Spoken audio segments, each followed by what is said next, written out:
Karazan-javatra maro samihafa no hita eny amin'ny hetsika indreo Madagasikara foire de Tana eny amin'ny zone Forelo Tanjombato eny.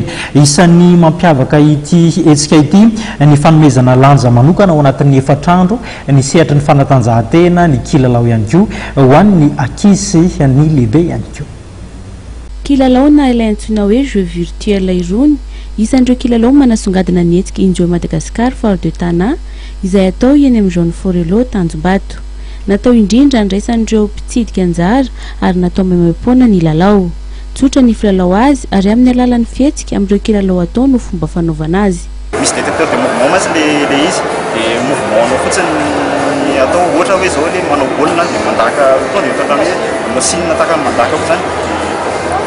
Zay le izy fa tsy mila resaka hoe mila magnetika sy ny tariny fa na dia tsy mahay an'izay no dia afaka manao an'ilay izy fa rehefa mahay fotsiny tananao zany mihetsika na hoe ny tongotra dia mety.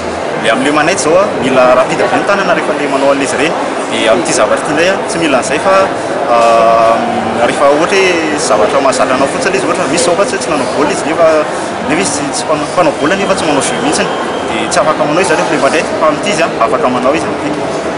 Efa mandroso tokoa ny fivoarana ary tsy mila mahay ny taranjam-panatanjahantena akory dia afaka milalao izany ary tsy mila manety tahaka ireo lalao virtuel hafa. Ahitana ny lalao baolina kitra, tennis, ski, beach, volley, sprint.